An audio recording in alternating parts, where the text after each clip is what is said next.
बिस्मिल्लाहिर्रहमानिर्रहीम, अस्सलाम वालेकुम नाज़रीन। आप देख रहे हैं प्रोग्राम द लास्ट आवर। मैं हूं यासिर रशीद और स्टूडियो मेरे साथ मौजूद है सीनियर तजियाकार राना मोहम्मद अजीम साहब। नाज़रीन, बजट में 3500 अरब रुपए के इजाफी टैक्स लगाने के बाद हुकूमत क्या कर रही है?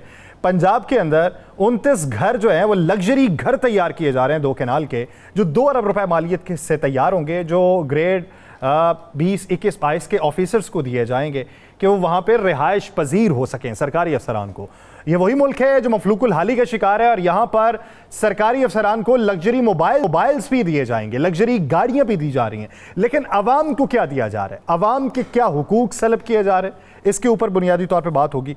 और दूसरी बात कि यहाँ पर कहा यह जा रहा है कि एक्सपोर्ट के अंदर इजाफा होगा, लेकिन मौजूदा सूरत हाल ये है कि कराची के अंदर टेक्सटाइल इंडस्ट्री बंद हो रही है और वो बाकायदा तौर पे नोटिस चस्पा कर रहे हैं कि हम ये इंडस्ट्री को बंद कर रहे हैं क्योंकि पिछले साल हमने जो कमाई की थी और इस साल वो बुनियादी तौर पे कीमत हम अदा नहीं कर पा रहे कि जो ऑर्डर्स की कीमत बनती है, कॉस्ट प्राइस जो है उसके मुताबिक हमें जो है वो सेल प्राइस नहीं मिल रही, तो हम आपको ये मोहलत देते हैं कि 10 दिनों के अंदर आप कोई और नौकरी ढूंढ सकते हैं तो ढूंढ लें, इस कंपनी को आप छोड़ दें क्योंकि ये कंपनी बंद होती चली जा रही। ये मौजूदा सूरत हाल है और मौजूदा हुकूमत ये क्लेम करती है कि हम बदले की सियासत नहीं करेंगे, लेकिन पंजाब काबीना जो है वो एक फरमान जारी करती है कि आर्टिकल 121, आर्टिकल 121 ए, आर्टिकल 123 ए, आर्टिकल 153 और आर्टिकल 131 के तहत बानी पीटीआई इमरान खान और उनके साथियों के खिलाफ कार्रवाई का आगाज किया जाता है कि जो कि मुल्क में तकसीम की सियासत को परवान चढ़ाने के लिए उन्होंने बयानात दिए थे। तो इस बुनियाद के ऊपर मुल्क किस तरफ को गामजन है? अवामी राय पहले जान लेते हैं कि अवाम क्या राय रखते हैं।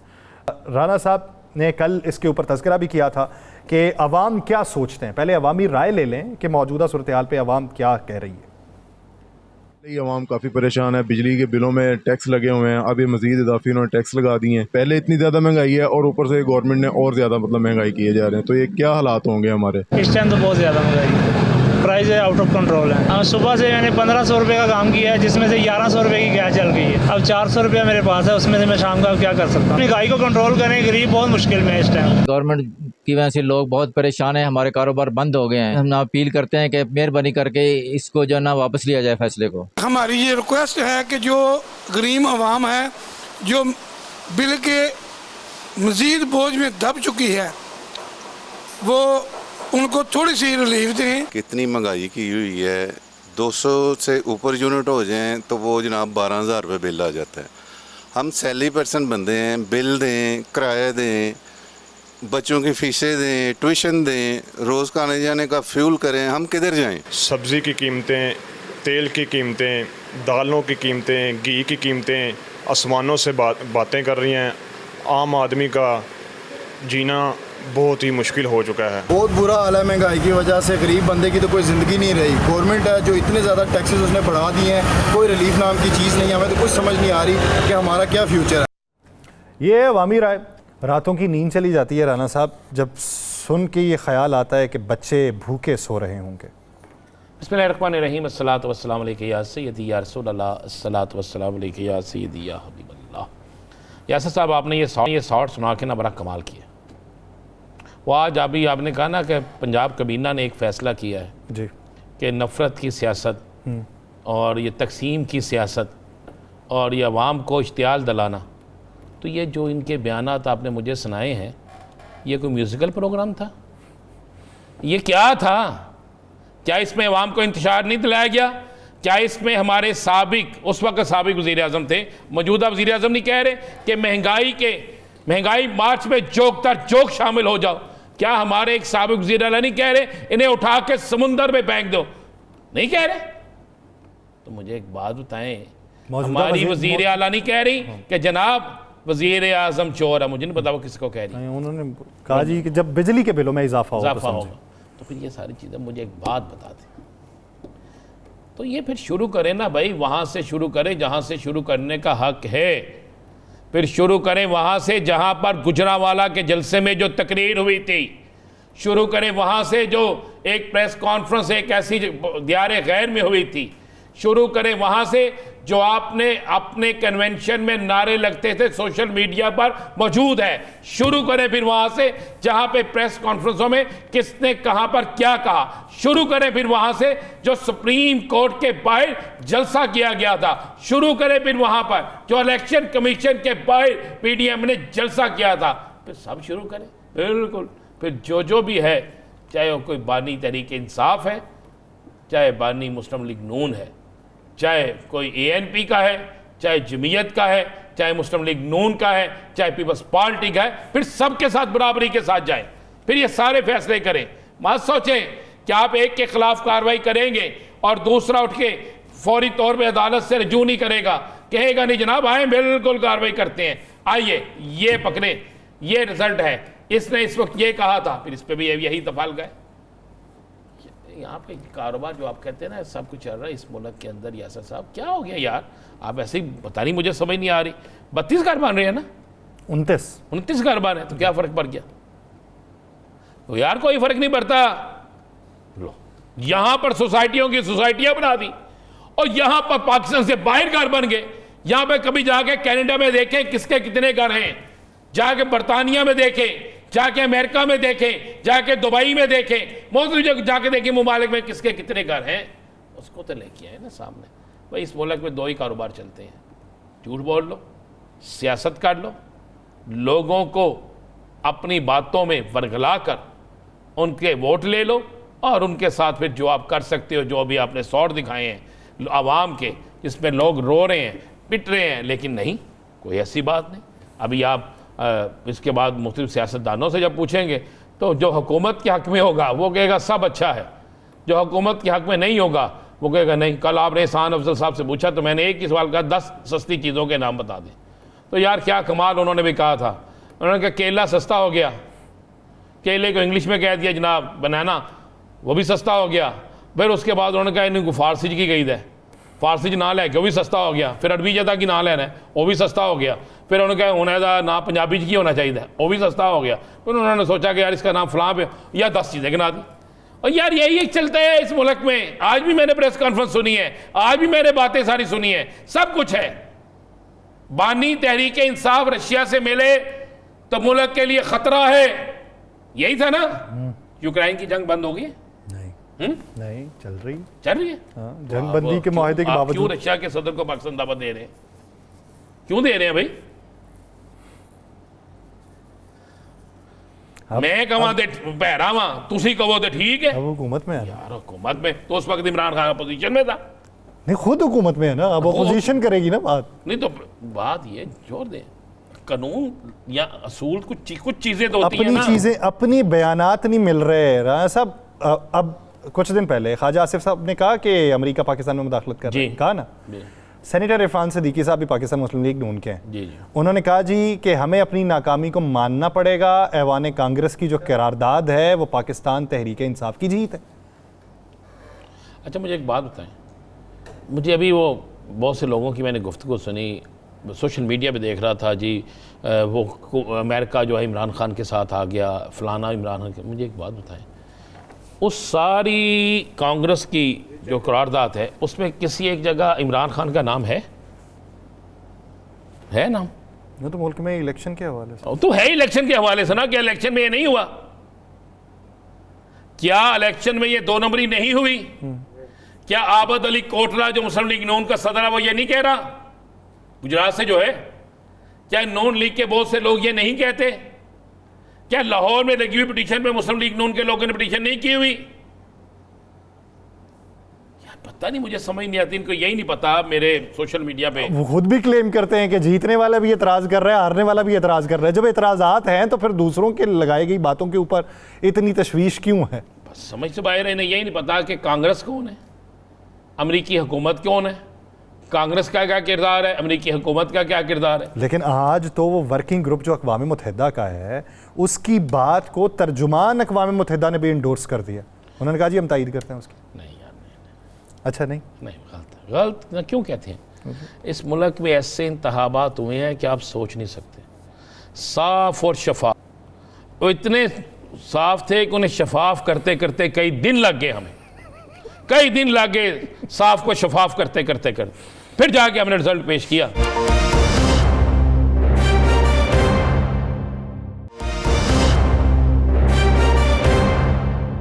मैं आज की आपको बात बताता हूँ। मैं एक दोस्त के पास गया, कुछ मामला था तो वो बड़ा परेशान था। मैंने कहा क्या हुआ? कहता यार मैंने किसी को पेमेंट देनी है, मैं अगर बैंक के थ्रू दे रहा हूँ तो यार मैं फंस जाता हूँ। मैं क्या फंस क्यों जाएंगे? कहना यार मैंने रजिस्ट्री जो है वो करवा ली चंद दिन पहले कि रेट बढ़ रहे हैं। अब वो कहेंगे ये पेमेंट तो चंद दिन पहले जानी चाहिए थी, अब किस तरह जा रही है? कहता यार हम तो समझ नहीं आ रही, जिसको देने हैं वो कहता है बैंक के थ्रू दे, मैंने नकद लेके नहीं जा रहा, रास्ते में लुट ना जाऊं। तो मैं लेके निकलूंगा, मैं नहीं लुट सकता। ये तो आलम है यासर यहाँ पे कि आटा गूंदी हिलनी क्यों है। तो ये सारा कुछ चल रहा है, चलने दें यासर साहब। आप ऐसे टेलीफोन के 29 घरों के पीछे पड़ गए हैं, यहाँ पे 2900 घर भी बन जाएंगे तो क्या फ़र्क पड़ेगा? मैं जाके ब्यूरोक्रेसी के घर तो देखे, ब्यूरोक्रेट तो वो घर ही नहीं रहता जिसके आगे उन्हें बहुत बड़ा सा लॉन नजर ना आए।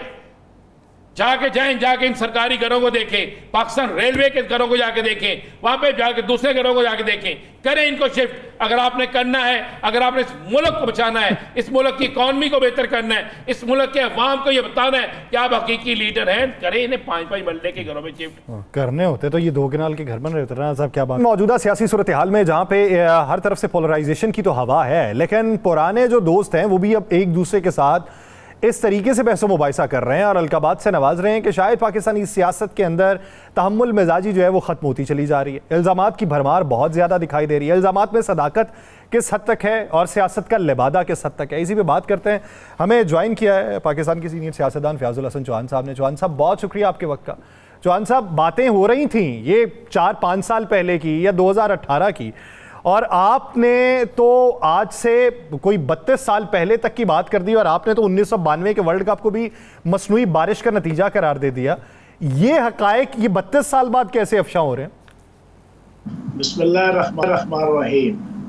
देखें, अगर यही है कि उस वक्त आप जनाब क्रिकेट के उस टूर्नामेंट को होशो हवास के साथ आपने शायद देखा हो, लेकिन जिन्होंने वो क्रिकेट का टूर्नामेंट देखा पता है मुझ समेत कि पूरी पाकिस्तानी कौम चौथे मैच हो गई थी कि हम टूर्नामेंट से आउट हो गए हैं, क्योंकि पहले जो 4 मैचेस थे उसमें से 2 हम हार गए थे, 1 हम जीते थे। चौथा मैच जो था वो इंग्लैंड के साथ था और उसमें पाकिस्तान की टीम 74 रन पे आउट हो गई थी, 74 रन पे। उसके बाद इंग्लैंड की बारी आई। इंग्लैंड की टीम के लिए 5 से 10 ओवर में वो 74 रन बनाना बाएं हाथ का खेल था, लेकिन फिर बारिश हुई। बारिश के बाद फिर 1-1 नंबर दिया गया। 1-1 नंबर की वजह से फिर पाकिस्तान को एक उम्मीद लगी कि जनाब हम दोबारा जनाब टूर्नामेंट के अंदर जनाब इन होते हैं। और फिर अगले जो मैचेस हुए, उन मैचेस के अंदर भी जो आखिरी 4 मैचेस थे पोल मैचेस, उन पोल मैचेस के अंदर आपकी इत्तला क्लियर है। मैंने इस पर प्रॉपर रिसर्च करके ये सारी चीज आपके सामने रखी है और मैंने इस पर तहरीर भी लिखी है और ट्वीट भी किया आज से 10-12 दिन पहले। वो आखिरी 4 मैचेस भी, उसमें बानी तहरीक इंसाफ की परफॉर्मेंस का आलम यह था कि एक मैच उन्होंने खेला ही नहीं, उनकी बारी नहीं आई। 1 में 0, 1 में 12, 1 में 24 रन उनके थे और विकेट जनाब किसी में 0 और किसी में 1 से ज्यादा किसी में विकेट नहीं थी। मैन ऑफ द मैच और मैन ऑफ द बॉलर और बैट्समैन बेहतरीन पाकिस्तान के जावेद मियांदाद, वसीम अकरम, आकिब जावेद, सलीम मलिक, इंजमामुल हक, मुश्ताक अहमद, उनकी सारी सूरत हाल थी। मैंने जिस तनाजुर में बात किया है कि पिछले 35 साल से पाकिस्तान की आवाम का दिमाग खा लिया गया कि 1992 का वर्ल्ड कप एक शख्सियत ने जीत के दिया, अगर वो ना कोई परफॉर्मेंस देती तो पाकिस्तान और नाकामयाब हो जाता। तो मैंने फैक्ट एंड फिगर्स में बताया है कि भाई उस 1992 के वर्ल्ड कप की जीत में बुनियादी तौर पर किरदार जावेद मियांदाद का है, वसीम अकरम का है, इंजमामुल हक का है, सलीम मलिक का है, मुश्ताक अहमद का है, आकिब जावेद का है। और मैं दावे से आपको ये कह रहा हूं और रैकेट कह रहा हूं, अगला प्रोग्राम आपने इस पर करना है। मैंने जितने फैक्ट एंड फिगर्स दिए हैं इंटरनेशनल क्रिकेट एसोसिएशन की वेबसाइट से लेके भी दिए और मैंने अपनी आंखों देखे हैं वो सारे मैच। एक रिकॉर्ड भी 15-16 रिकॉर्ड्स होते हैं इंडिविजुअल मैच के भी और टूर्नामेंट के भी, कोई एक रिकॉर्ड भी जो है वो बानी तहरीक इंसाफ के नाम नहीं है। कोई अच्छा, एक रिकॉर्ड। फयाजुल हसन चौहान साहब, ये चंद दिन पहले वर्ल्ड कप का एक फाइनल हुआ है, 30 बॉलों पे 30 स्कोर चाहिए था, बिल्कुल वन साइडेड मैच था, साउथ अफ्रीका जीत रही थी। उसमें भी क्या इसी तरह का सारा कुछ ड्रामा हुआ था? नहीं, इस तरह की ड्रामा की बात नहीं है। आप तो राणा साहब इसको थोड़ा सा इसको जो है ना मजाक के एंगल में या नहीं, मैं मजाक के एंगल में नहीं ले रहा भाईजान। आप हमका आपकी बातों में यकीन करते हैं। जब आप उस जमात में थे, आप जो कसीदे पढ़ते थे, हम उस पर भी यकीन करते थे। अब भी आप जो कह रहे हैं हम आपको सुनते हैं। जवाब दे लूं? जी जी, आप सवाल तसल्ली से पूछना सारा, फिर मैं आपकी नहीं आप इसका जवाब दे दें। सर, आपकी इत्तला के लिए अर्ज है, पाकिस्तान की आवाम को मुसलसल सुबह दोपहर शाम वो एक आओ ना वाली वीडियो जो है ना, पीटीआई के कारकुनान और ओहदेदारान से लेके वोटर सपोर्टर और पूरी पाकिस्तानी आवाम को 35 साल से सुना के ये बताया गया कि एक शख्स की वजह से, महज एक शख्स की वजह से पाकिस्तान 92 का वर्ल्ड कप जीता है। और क्योंकि वो इलेक्शन 92 का वर्ल्ड कप जीत के लाया है, तो वो साबित हो गया है कि पूरी जिंदगी के लिए ताहयात कामयाब इंसान भी है, कामयाब सियासतदान भी है, कामयाब हुक्मरान भी है। और पूरी पाकिस्तानी कौम का फर्ज बनता है कि उस 1992 के वर्ल्ड कप के जीतने की वजह से उस शख्स की इज्जत, उस शख्स की और उस शख्स की वो उनके ऊपर पूरी पाकिस्तानी कौम पे फर्ज है। ये समझाया बतलाया गया हमें। मैंने उस कंटेक्स्ट के अंदर ये सारी चीज बताई कि खुदा का वास्ता है, 92 के वर्ल्ड कप को जनाब आप बुनियाद मत बनाएं। हकीकत 92 के वर्ल्ड कप की बड़ी मुख्तलिफ है, वो मैंने पिक्चर क्लियर की है। चले चौहान साहब आप वो मेरे ट्विटर पे मौजूद है। एक रिकॉर्ड भी बेस्ट पाकिस्तान का बैट्समैन जावेद मियांदाद डिक्लेयर हुआ। अच्छा, चौहान साहब ठीक है, आप क्रिकेट के वर्ल्ड कप की बात कर रहे हैं सर। बानी तहरीक इंसाफ का तस्करा नहीं, टॉप 10 बैट्समैनों के अंदर कोई बानी तहरीक इंसाफ का तस्करा नहीं, बेहतरीन फील्डर्स कोई बानी तहरीक इंसाफ का तस्करा नहीं, बेहतरीन पार्टनरशिप कोई तहरीक इंसाफ के बानी तहरीक इंसाफ का। चौहान साहब आपकी बात बिल्कुल दुरुस्त हो गई। वर्ल्ड कप के जीतने वाले कप्तान में किसका तस्करा है? 92 के वर्ल्ड कप को जीतने वाले, 92 के वर्ल्ड कप को जीतने वाले पूरी पाकिस्तानी कौम को जनाब डंडा दिए हुए 35 साल से कि हाजी वो वर्ल्ड कप जीत के लाया है, तो अब उसकी हर गलती को, अब तो इलेक्शन में जीता वो चौहान साहब, वो तो अब इलेक्शन में जीता है। चौहान साहब वो तो अब इलेक्शन भी जीते हैं, समझने की कोशिश करें। चौहान साहब वो तो अब इलेक्शन भी जीते हैं। हमेशा गेम को गेम से आगे कोई दर्जा नहीं देता, कोई गेम भी हो। जहांगीर खान सारी जिंदगी स्क्वाश का वर्ल्ड कप जीतता रहा, तो फिर आप उसको वजीर आजम बनाए, फिर उसको सदर पाकिस्तान बनाए। मिसबाउल हक जो है ना वो वर्ल्ड कप जीत के आया था, तो फिर मिसबाउल हक को भी जो है ना वो चेयरमैन बना, जो है पाकिस्तान का सदर और वजीर आजम बनाए। ये जवाब मैंने दिया है जो आज तक कोई नहीं दे सका फैक्ट्स एंड फिगर्स की रोशनी में। अच्छा, चौहान साहब आवाज आ रही है सर? जी आ रही है सर। बात ये है कि राणा साहब ये पूछ रहे हैं कि 92 के वर्ल्ड कप के कप्तान का सेहरा किसके सर है। दूसरी बात ये, ठीक है मान लिया क्रिकेट के वर्ल्ड कप, जावेद मियांदाद वहां पर जना छोले भटूरे बेचने के लिए गया हुआ था? क्या वसीम अकरम ने वहां पर जनाब खोए वाली कुल्फी की जनाब रेडी लगाई हुई थी? वही वसीम अकरम आज तक मोतरफ है इमरान खान का। पूरी छोलों की जनाब वहां पे ठिया लगाया हुआ था। तो फिर चौहान साहब अगर इजाजत दें आपसे सवाल कर सकते हैं। चौहान साहब अगर इजाजत दें तो आपसे सवाल कर सकते हैं। चौहान साहब अगर आप इजाजत दें तो आपसे सवाल कर सकते हैं। चौहान साहब अगर आप इजाजत दें तो आपसे सवाल कर सकते हैं। चौहान साहब अगर आप इजाजत दें तो आपसे सवाल कर सकते हैं, अगर आप इजाजत दें तो। आपकी इजाजत है जी? पूछो। अच्छा, मान लिया जी वो क्रिकेट में उनका कोई रिकॉर्ड नहीं था, मैंने आपके दावे इलेक्शन वर्ल्ड कप चले वर्ल्ड कप चले जी कोई रिकॉर्ड नहीं था, मान ले मैं आपकी बात ही मान लेता हूँ। नहीं, ये आपका इंटरनेशनल क्रिकेट के जनाब वेबसाइट यार चौहान साहब आप हमें भी सवाल करने दें, अगर नहीं करना तो जनाब आप सवाल हमें भेज दें, हम जनाब उसी तरह हमेशा की तरह अदब के साथ आपसे पूछते रहेंगे। सर इलेक्शन पाकिस्तान की सियासत में भी तो उस शख्स ने अपना लोहा बनाया है ना, निशान उससे छीन लिया, हर चीज उससे छीन ली, हर चीज हो गई, उसके बावजूद उसके नाम पे लोगों ने वोट दिया। आपने लोहा मनवाया। 3.5 साल पाकिस्तान की हिस्ट्री की सबसे बदतरीन परफॉर्मेंस की, जिसकी वजह से मुझ समेत उसको भी और पूरी पीटीआई को भी 19, 20 और 21 में आपके साथ में प्रोग्राम करता था और आप मिट्टी प्लीट करते थे कि बेड़ा गर्क कर दिया पाकिस्तान का, कर्जे ले लेकर 74 साल के कर्जे एक तरफ, 71 साल के और 3.5 साल के उससे डबल कर्जे हमने लेकर महंगाई परवान चढ़ाई, बेरोजगारी परवान चढ़ाई, तालिबानाइजेशन परवान चढ़ाई, पाकिस्तान की एथिक्स और वैल्यू का सत्यानाश फेरा और 2021 के अंदर पीटीआई का कोई कारकुन भी बलदियाती इलेक्शन पीटीआई के टिकट पर लड़ने को तैयार नहीं था। बहुत शुक्रिया फयाजुल हसन चांद साहब पहले से अपना वक्त देने के लिए। नाज़रीन, दीगर इश्यूज़ पे बात करेंगे। एक ब्रेक के बाद हमें सीनियर रहनुमा, सीनियर सियासतदान शेख रुहैल असगर साहब ज्वाइन करेंगे। कहीं नहीं जाएगा, stay with us.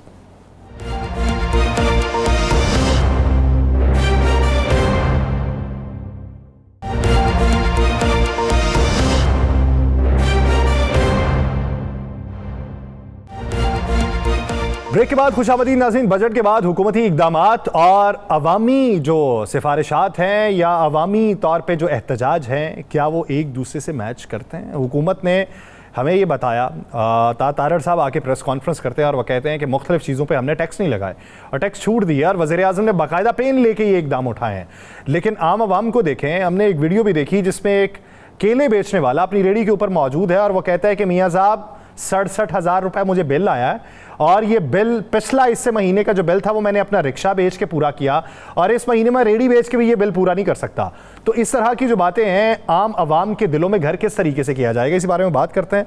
Pakistan Muslim league नून के सीनियर रहनुमा शेख रुहैल असगर साहब ने हमें ज्वाइन किया है। शेख साहब, बहुत शुक्रिया आपके वक्त का। शेख साहब, आपकी पार्टी की हुकूमत है, लेकिन एक तरफ किफ़ायत शारी की बात भी की जाती है, दूसरी तरफ हमें यह पता चलता है कि पंजाब में 29 घर 2 केनाल के 2 अरब रुपए की लागत से बन रहे हैं ब्यूरोक्रेसी को देने के लिए। हमें यह भी मालूम पड़ता है कि उनके लिए आईफोन्स और सैमसंग 24 अल्ट्रा वो मंगवाए जा रहे हैं ताकि वो उनको फराम किए जाएं। उन्हें सब कुछ छूट दी जा रही है।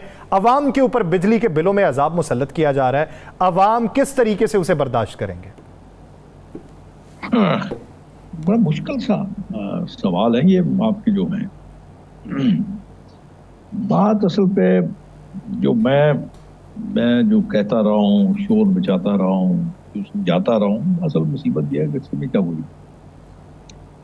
पहली बात तो याद ज़हन में रखें, ये बजट आपने हमेशा ये सुना होगा, अवामी बजट। अवाम का बजट के साथ क्या ताल्लुक है? मैं नहीं समझता कि आम आदमी का बजट के साथ कुछ लेना देना। और दूसरी बात यह है, बात ज़हन में रखें कि जब आप किसी से उधार लेते हैं ना तो उसकी कंडीशंस पे लेते हैं।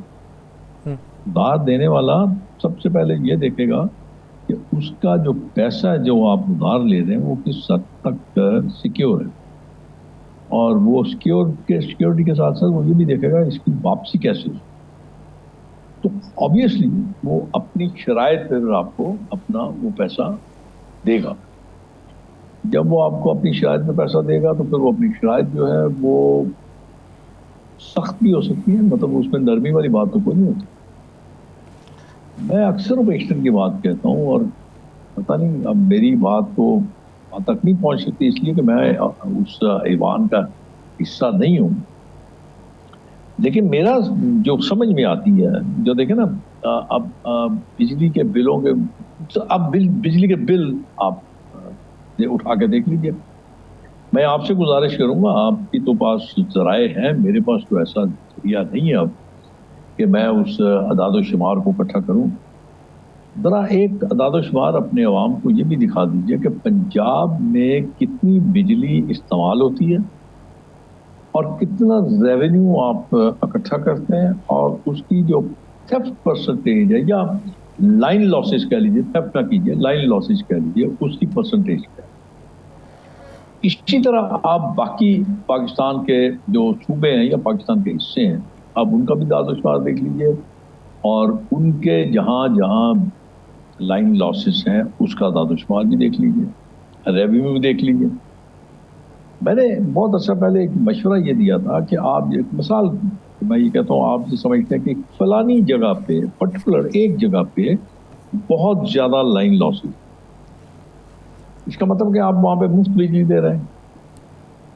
तो इतनी अकल तो आप में होनी चाहिए कि आप जब शोर मचा रहे हैं, जब आप ये कह रहे हैं जी सोलर सिस्टम पे आप ले जाएं, तो जहाँ पे बहुत ज़्यादा थेफ्ट है, अपने पल्ले से वहाँ पे जाएं, उनके सामने हाथ जोड़ के उनसे माफ़ी मांगें और उनकी मिन्नत समाजत भी करें, और उनको सोलर उनकी छत के ऊपर लगा के देखें।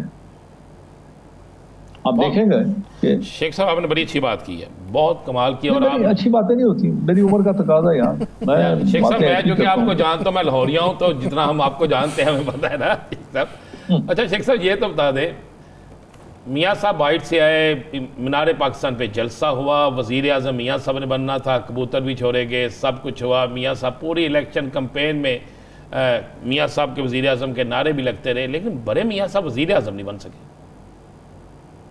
अब मैं उस वक्त जब ये सवाल उठता था ना, जब ये इलेक्शन से पहले भी इलेक्शन के बाद भी, तो मैं ये अक्सर कहता था कि मियाँ साहब शायद वज़ीर आज़म ना बने। तो इसलिए कि ये कोई इतना आसान काम नहीं है। अब देखें ना, अब इस वक्त जो हालात आपके सामने हैं, तो क्या मियाँ साहब की जो सेहत है उस बात की उनको इजाज़त देती है कि वो इतना बड़ा प्रेशर अपनी उस सेहत पे ले लें? मैं नहीं समझता। एक बात तो ये आप दिन में रखें। और आपने देखा होगा कि मियाँ साहब काफ़ी पीछे बैठ के काम कर रहे हैं, और मेरे ख्याल में शायद वो अभी उस तरह एक्टिव नहीं जिस तरह उनको एक्टिव होना चाहिए। उसकी वजह मैंने आपको बताई है कि उनकी सेहत शायद उनका, ये तो बेहतर सवाल का जवाब वो दे सकते हैं, या उनका कोई स्पोक्समैन इस बात को बयान कर सकता है। लेकिन मैं अपना एक अंदाज़ा आपको बता रहा हूँ, अपना एक तजिया आपको बता रहा हूँ, ये वजह। लेकिन मेरा ख्याल में कुछ अर्से के बाद मियाँ साहब एक्टिव होंगे और होना चाहिए। अगर वो नहीं होंगे तो मेरे ख्याल में बात बहुत बिगड़ जाएगी, बात आपके हाथ से बहुत आगे चली जाएगी। और जैसे पंजाब है, तो पंजाब में चूँकि उनकी साहबजादी है, चीफ मिनिस्टर वज़ीर आला हैं, तो मेरे ख्याल में उनका एक बहुत लंबा तजर्बा है हुकूमत करने का, हुकूमत को चलाने का, एडमिनिस्ट्रेशन को ठीक करने का, डिलीवरेंस का बहुत लंबा तजर्बा है। तो मेरे ख्याल में शायद उनको एक किस्म की असिस्टेंस जरूर देंगे, और देनी भी चाहिए। तो पंजाब बहुत बड़ा सूबा है, और पंजाब ही से आप टेक ऑफ करते हैं। तो ये मेरा अपना ख्याल है कि थोड़ी देर और शायद थोड़ी देर और आपको इस मामले में इंतज़ार करना पड़ेगा। जो ही वो एक्टिव होंगे तो मेरे ख्याल में फिर बहुत सारी चीज़ें वो अपने हाथ में लेंगे। अच्छा शेख साहब, एक चीज़ सर ये समझाइएगा, अब्बास खान अफरीदी साहब आपके पुराने साथी हैं, वो ये कहते हैं कि मियाँ साहब ने बेशुमार सिफारिशात जो हैं वो वफाकी हुकूमत को भिजवाई बजट रिलेटेड, लेकिन मियाँ साहब की बात को माना नहीं गया, और ये जो वफाक में लोग बैठे हुए हैं ये जानबूझकर उनकी बात को नज़रअंदाज कर रहे हैं। तो वफाक में तो PMLN ही बैठी हुई है, तो फिर वो नज़रअंदाज किन बुनियादों पे कर रहे हैं? जब तक आप मुझे उस हस्ती का नाम नहीं बताएंगे, मैं उस बारे में कुछ नहीं कह सकता। मैं उस बारे में क्या कमेंट कर सकता हूँ कि मैं हवा में तो तीर नहीं चला सकता ना। जब तक आप मुझे उसका नाम बता दें तो मैं आपको बता सकता हूँ किस हद तक उनकी बात में दम है, या अब्बास खान अफरीदी साहब की बात कर रहा हूँ। किसकी जी? अब्बास खान अफरीदी। नहीं, मेरा नहीं ख्याल अब्बास खान अफरीदी साहब को इतने गहरी कोई बात का पता हो। मैंने आपको पहले भी अर्ज किया है कि आपको समझने की कोशिश करें। मैंने बात की है कि जो कर्ज देता है यार, वो अपनी कंडीशंस में देगा, वो अपने पैसे को सिक्योर करेगा। कौन आपको कर्ज दे रहा है तो आपको पता ही है। इसके साथ मैं आपको एक और, ये आपके रेलिवेंट नहीं है, आपके सवाल का जवाब तो नहीं है, लेकिन मैं आपको बता देता हूँ कि मैंने ये बारखा कह तकरार के साथ कह सकता हूँ कि खुदा के लिए जब किसी छोटे से घर में भी कहीं मुआशी प्रॉब्लम आती है ना, मुश्किलात आती हैं, तो उस घर के बड़े सर जोड़ के बैठ जाते हैं। और वो 3 हिस्सों में, मैं 3 ABC कहता हूँ कि ए को पकड़ते हैं कि कौन से ऐसे खर्चात हैं जो कि आपके बिल्कुल ऐसे खर्चात हैं जो बहुत अच्छे हालात हों तो वो खर्चे आप करते हैं। और उसके बाद आता है बी, उन खर्चों जिनके बगैर आप जिंदा रह सकते हैं, आप उनको भी स्ट्राइक आउट कर देते हैं। अब वो खर्चे जिनके बगैर आप जिंदा नहीं रह सकते, उन खर्चों में भी आप थोड़ी सी लगाते हैं, उसमें भी कदम लगा देते हैं। तो यहाँ पे असल प्रॉब्लम क्या है? असल प्रॉब्लम यह है कि आपके हालात आपके सामने हैं, लेकिन आप कोई चीज भी कम करने को तैयार नहीं। मुझे वैसे तो ये बात करने वाली नहीं है, लेकिन चले कर देता हूँ। जरदारी साहब ने एक बयान दिया था कि मैं तनख्वाह नहीं लूंगा, कहते ये तो बहुत अच्छी बात है, ये तो बड़ी खुशाइन चीज है, लेकिन कोई जाके ये तो बताए कि उस महल में जो घास काटने वाले हैं उनकी तनख्वाह जरदारी साहब की तनख्वाह से ज्यादा हो। अब कौन समझाए यार, मैं तो नहीं समझा सकता ना, मेरी कौन सुनेगा, मैं कह सकता हूँ हाँ, एक मेरा ज़मीर है, मेरा एक सोच है जो मैं आप लोगों की वसातत से आगे सोच को, अपने ज़मीर की बात को आप तक पहुंचा सकता हूँ, लोगों तक पहुंचा सकता हूँ, ताकि वो अपने मामलात को मेरी बात सुन के अगर उनको समझ आती है कि मैंने वो बात बेहतर की है तो उसको आप अडॉप्ट कर लें। बहुत शुक्रिया शेख रुहैल असगर साहब इस हवाले से देने के लिए। नाज़रीन, प्रोग्राम का वक्त खत्म हो जाता है, मुझे और राना साहब को दीजिए इजाज़त। अपना बहुत सा ख्याल रखिएगा। अल्लाह के बाद।